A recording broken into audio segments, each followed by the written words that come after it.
करोतु कल्याणम् आरोग्यं धनसम्पदः लक्ष्मीः कौस्तुभपारिजातकसुरा धन्वन्तरिश्चन्द्रमा धेनुकामदुघासुरेश्वरगजो ब्रह्मादिदेवाङ्गना अश्वः सप्तमुखो विषं हरिधनु शङ्खो मृतं चाम्बुदे रत्नानीति चतुर्दश प्रतिदिनं कुर्वन्तु नो मङ्गलम् कुर्वन्तु नो मङ्गलम् कुर्वन्तु नो मङ्गलम्।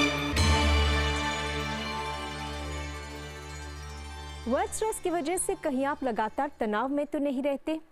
ऑफिस में काम के स्ट्रेस की वजह से परेशान हो जाना बहुत स्वाभाविक है। खासकर हमारे बीपीओ कर्मचारी इस समस्या से परेशान होते हैं। नमस्कार, आरोग्य प्रोग्राम में आप सभी का हम स्वागत करते हैं।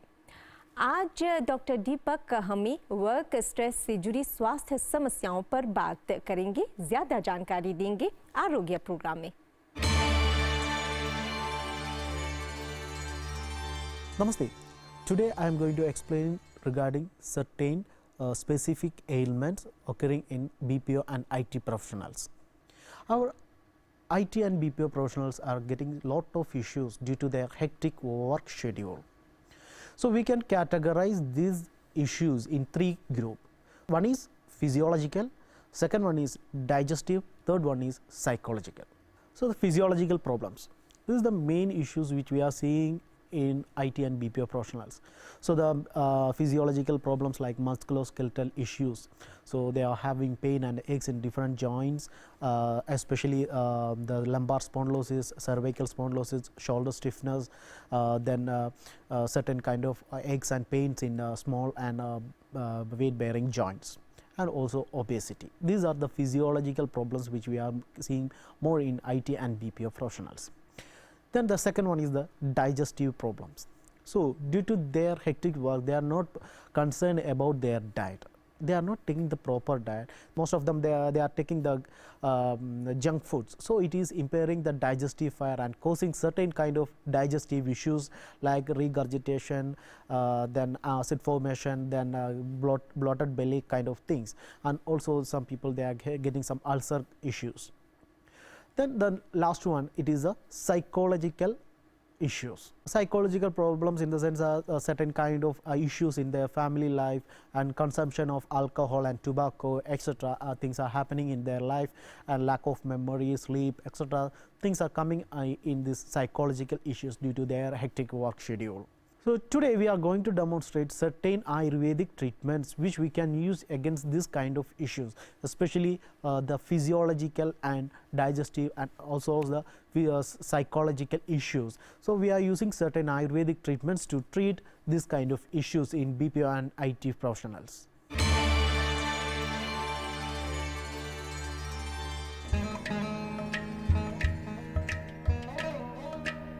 अभ्यंगम। संस्कृत में अभ्यंगम का अर्थ तेल मालिश है। अभ्यंगम शरीर पर मेडिकेटेड औषधीय तेल का अनुप्रयोग है, जिसके बाद एक परीक्षित चिकित्सक द्वारा मालिश की जाती है। गुनगुने आयुर्वेदिक तेल को 7 अलग-अलग स्थितियों में बदल कर किया जाता है। यह थेरेपी दोषों को संतुलित करने वाले शारीरिक और मानसिक दोनों स्तरों पर पूरे शरीर पर कार्य करती है।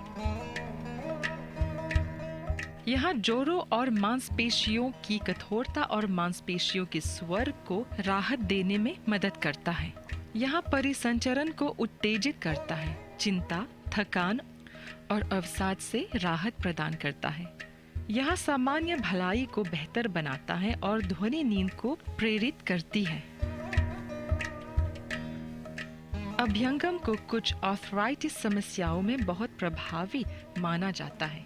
यह ऑस्टियो स्पॉन्डिलाइटिस, रोमाटॉइड आर्थराइटिस, गठिया आदि रोगों में लाभदायक मानी जाती है। कुछ खेल कूद चोटों और मांसपेशियों की ऐंठन में भी सलाह दी जाती है। यह रंग को बेहतर बनाता है, त्वचा को नरम और झुर्रियों को रोकता है। आयुर्वेद में अभ्यंगम को दैनिक आधार पर करने की सलाह दी जाती है। यह सलाह दी जाती है कि यह एक दिनचर्या के रूप में किया जाए। धन्वंतरम थैलम, प्रभंजन विमर्दानम थैलम, शीरबाल थैलम, कपूर थैलम, सहचरादि थैलम, बाला थैलम आदि कुछ औषधीय तेलों का उपयोग अभ्यंगम के लिए किया जाता है।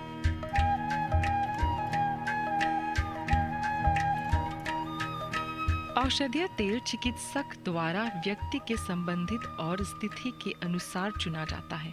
इस उपचार में सिर और चेहरे को भी मालिश के लिए शामिल किया जाता है। अभ्यंगम के उपचार के बाद भाप स्नान जलपान के लिए अच्छा है।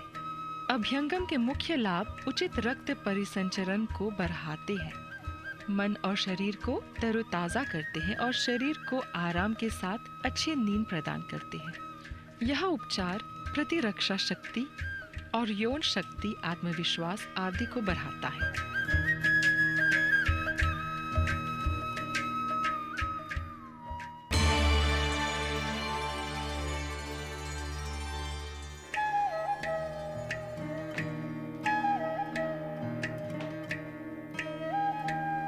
पत्रपिंड स्वेदन।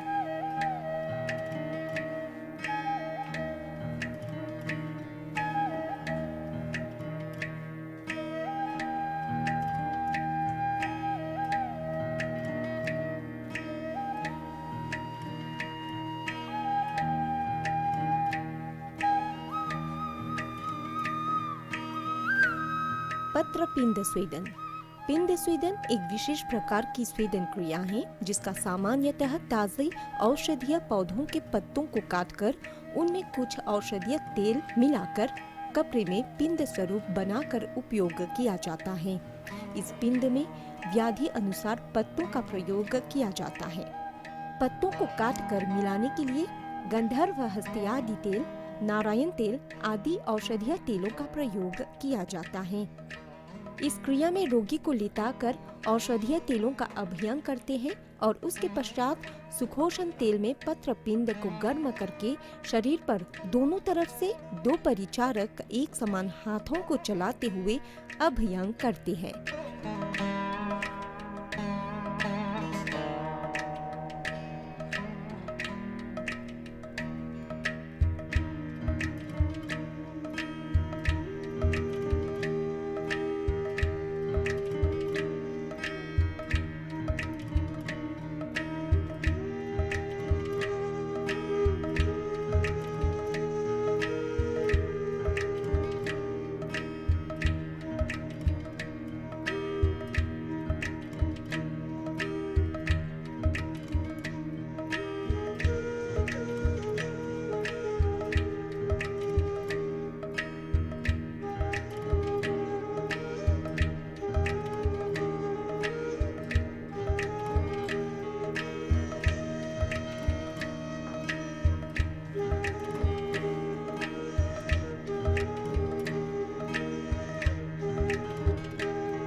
पिंड स्वेदन से पीड़ा तथा सूजन में विशेष लाभ होता है।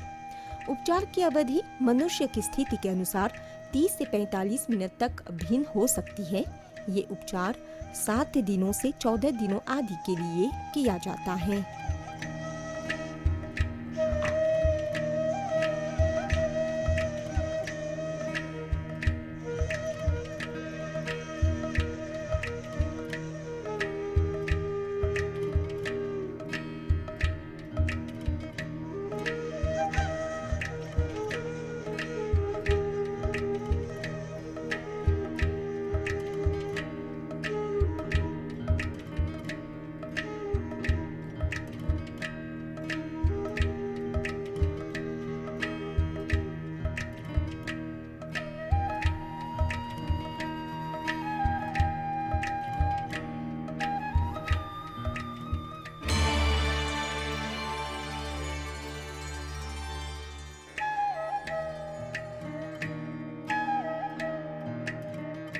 कटिवस्ती।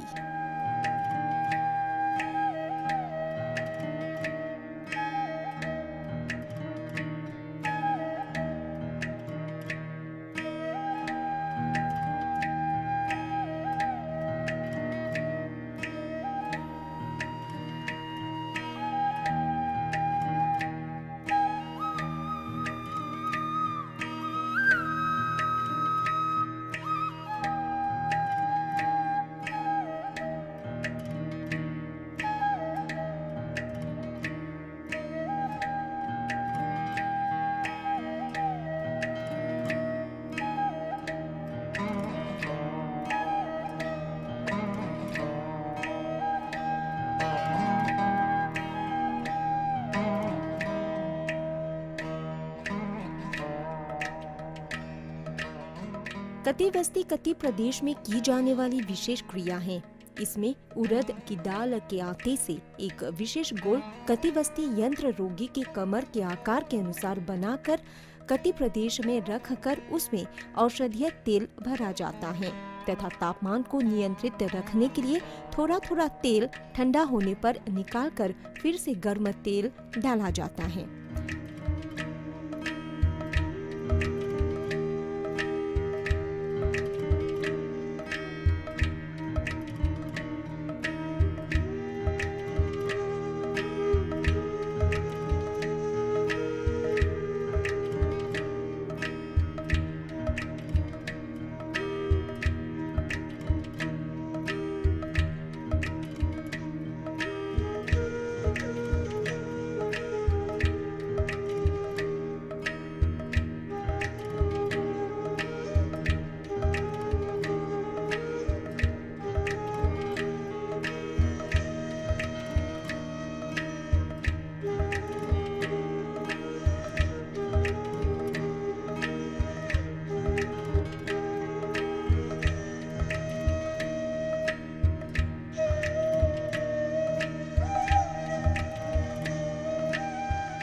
कटिवस्ती विशेषतः कटिशूल, स्लिप डिस्क आदि रोगों में की जाती है।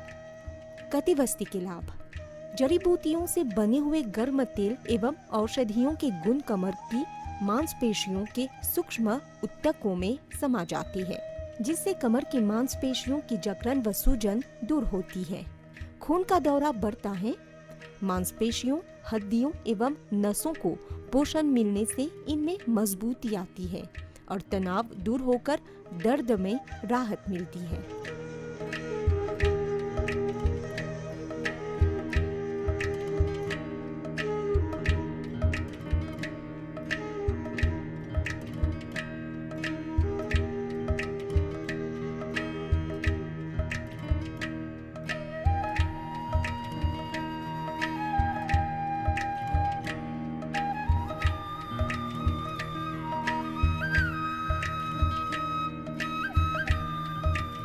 पेट के बल लेते रोगी की पीठ पर उड़द के आटे की बनी हुई पीठी से एक रिंग बना दी जाती है। विशेषज्ञ द्वारा इस रिंग में औषधि युक्त गर्म तेल सहने लायक स्थिति में धीरे धीरे डाला जाता है। ये उपचार 40 से 45 मिनट की होती है व जरूरत के अनुसार 5 से 7 या ज्यादा सेशन विशेषज्ञ की राय से दी जाती है।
ग्रीवावस्थी।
ग्रीवावस्थी ये एक ऐसी प्रक्रिया है जिसमें औषधीय तेल गर्दन क्षेत्र में एक निश्चित अवधि के लिए बनाए रखा जाता है। पूरी तरह से सील की गई दीवार की सीमा ग्रीव क्षेत्र में काले चने के पाउडर या गेहूं के पाउडर के पेस्ट से बनाई गई है। औषधीय तेल को गुनगुना होने तक गर्म किया जाता है। इस गुनगुने औषधीय तेल को एक स्थिर और निरंतर प्रवाह में दीवारों की सीमा के अंदर अंतरिक्ष में डाला जाता है। औषधीय तेल को गुनगुना होने के लिए गर्म किया जाता है और फिर इसमें ताज़ा तेल डालकर वापस डाला जाता है। ये पूरी प्रक्रिया के दौरान दोहराया जाता है। ये चिकित्सा जोड़ों को चिकनाई देती है और इसके लचीलेपन को बढ़ावा देती है।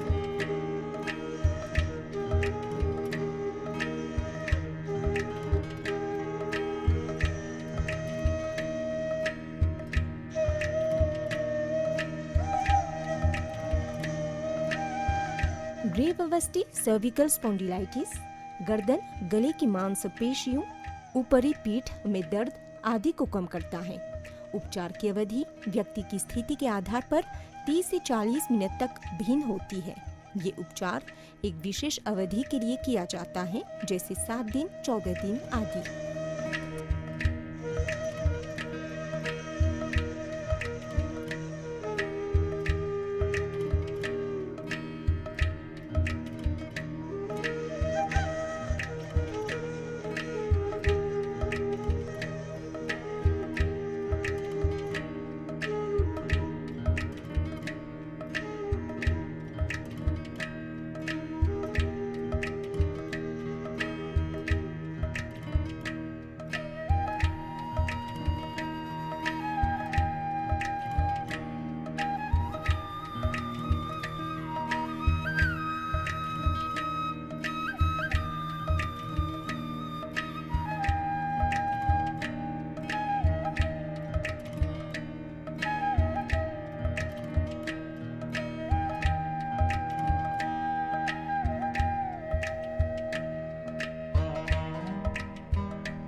पीचू,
पीचू एक आयुर्वेदिक उपचार है। वात विकार के कारण सिर, रीढ़ और कपाल नसों के रोगों के उपचार के लिए पीचू का उपयोग एक प्रभावी विधि के रूप में किया जाता है। इस उपचार में औषधीय गर्म तेल बाहरी रूप से सिर पर लगाया जाता है। ये एक स्थानीय क्षेत्र में किया जाता है जो प्रभावित होता है। पीचू को सिर और रीढ़ के मुख्य उपचार के रूप में एक व्यक्ति पर निर्देशित किया जा सकता है। पीचू एक मरीज को बाहरी रूप से किया जाने वाला उपचार है। इस उपचार में संबंधित क्षेत्र को कवर करने के लिए पर्याप्त रूप से आकार के साथ एक मुड़ा हुआ सूती कपड़ा लिया जाता है। अब केंद्र में मुड़े हुए कपड़े पर एक छेद बनाया जाता है और समय समय पर इसके माध्यम से थोड़ा गर्म तेल डाला जाता है। गर्म औषधीय तेल में भिगोए गए कपड़े को उपचार के तहत क्षेत्र पर लगाया जाता है। उपचार प्रक्रिया के दौरान तेल को समय समय पर गर्म किया जाता है और गुनगुना रखा जाता है। उपचार के माध्यम से हर समय एक विशेष अवधि के लिए प्रभावित क्षेत्र पर रहने के लिए तेल में भिगोए गए रुई या कपड़े को छोड़ दिया जाता है। इस उपचार की अवधि रोगी से उसकी शारीरिक स्थिति की प्रकृति और उस बीमारी के आधार पर भिन्न हो सकती है जिसके लिए उपचार किया जाता है। ये अन्य उपचारों की प्रकृति पर भी निर्भर हो सकता है जिनके साथ पीचू किया जाता है। सिर और रीढ़ की हड्डी के इलाज में सबसे भरोसेमंद तरीकों में से एक माना जाने वाला पीचू। पीठ के निचले हिस्से में दर्द और पैर की मांसपेशियों के दर्द को आसानी से पीचू से ठीक किया जा सकता है। ये संयुक्त दर्द को खत्म करने के लिए सबसे सिद्ध उपचार विधियों में से एक है और ये अपच और सामान्य चोटों, स्पॉन्डिलाइटिस और ओस्टियोएंटेराइटिस के मामलों में भी प्रभावी है।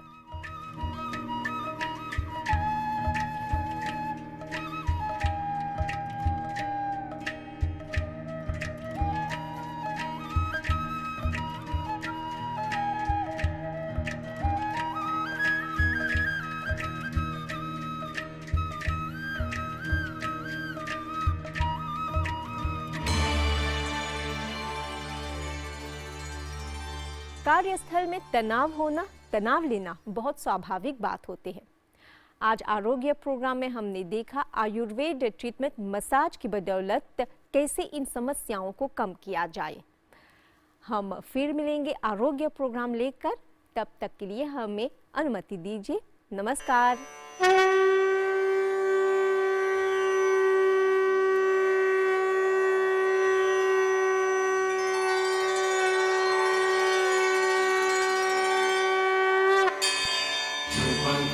करोतु कल्याणं आरोग्यं धनसम्पदः लक्ष्मीः कौस्तुभपारिजातकसुरा धन्वन्तरिश्चन्द्रमा धेनुकामदुघासुरेश्वरगजो रम्भादिदेवाङ्गना अश्वः सप्तमुखो विषं हरिधनु शङ्खो मृतं चाम्बुधे रत्नानीति चतुर्दश प्रतिदिनं कुर्वन्तु नो मङ्गलम् कुर्वन्तु नो मङ्गलम् कुर्वन्तु